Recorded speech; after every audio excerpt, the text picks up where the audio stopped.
എൻ്റെ ഭാഷാപരമായ പരിമിതിയെ, ഇംഗ്ലീഷിലെ പരിമിതിയെ ഊന്നിക്കൊണ്ട് ട്രോളുന്നവരോട് എനിക്ക് ഒരു വിരോധവുമില്ല. ഞാനത് മെച്ചപ്പെടുത്താൻ ഇനിയും ശ്രമിക്കും എന്നാണ് എനിക്ക് അവർക്കുൾപ്പെടെ കൊടുക്കാനുള്ള ഉറപ്പ്.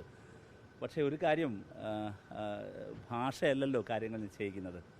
അതാണ് നമ്മുടെ രാജ്യത്ത് കാണുന്നത്. അപ്പോൾ ഞാൻ എൻ്റെ ഭാഷ മെച്ചപ്പെടുന്നതുവരെ കാത്തിരുന്നെങ്കിൽ എനിക്ക് ഹരിയാനയിലെ നൂഹിലേക്ക് എനിക്ക് എത്തിച്ചേരാൻ കഴിയില്ലായിരുന്നു.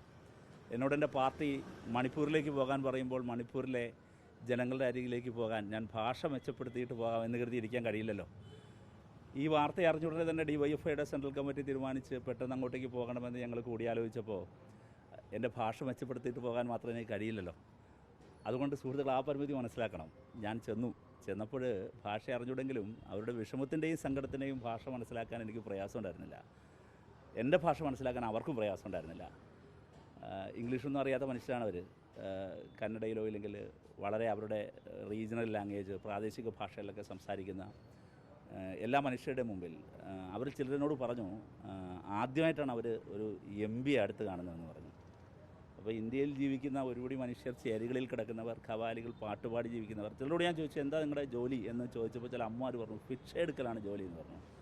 അപ്പോൾ അങ്ങനെ ഭിക്ഷ എടുത്തൊക്കെ അവർ ഉണ്ടാക്കിയെടുത്ത എത്ര നാളുകൊണ്ടായിരിക്കും ഭിക്ഷ എടുത്ത ഒരാൾ അതുപോലൊരു ചെറിയ വീട് പണിയുക. ആ വീടാണ് എന്നെ ട്രോളുന്നവരുടെ സർക്കാർ പോയിട്ട് ഇടിച്ചു നിരത്തിയത്. എനിക്കൊരു കാര്യം കൂടി ഓർമ്മപ്പെടുത്താനുള്ളത്, അത് അങ്ങനെ അങ്ങോട്ട് എക്സ്പോസ് ചെയ്യപ്പെട്ടിട്ടില്ല എന്ന് എനിക്ക് തോന്നുന്നു. അതുകൂടി ഇതാണ് ചർച്ച ചെയ്യപ്പെടണം. ഇതിൻ്റെ ലാൻഡിൻ്റെ വാല്യൂ എത്രയായിരിക്കും നിങ്ങൾക്കറിയാമോ? ഇന്ത്യയിലെ ഏറ്റവും പ്രധാനപ്പെട്ട എയർപോർട്ടായ ബാംഗ്ലൂർ എയർപോർട്ടിൽ നിന്ന് 1/2 മണിക്കൂർ യാത്ര ചെയ്താൽ എത്താവുന്ന സ്ഥലത്താണ് ഈ ബുൾഡോസറായി നടത്തിയത്.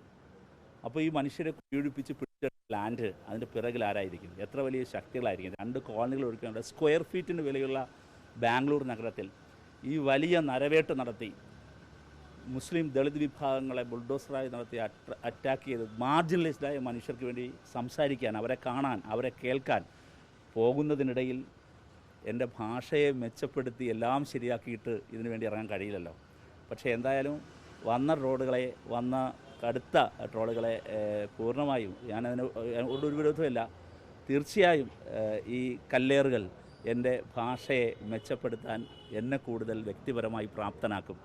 അത് എന്നെ കൂടുതൽ നവീകരിക്കാനും കൂടുതൽ അപ്ഡേറ്റ് ചെയ്യാനും പ്രാപ്തനാക്കും. അതിന് അവരോടും എനിക്ക് നന്ദിയുണ്ട്.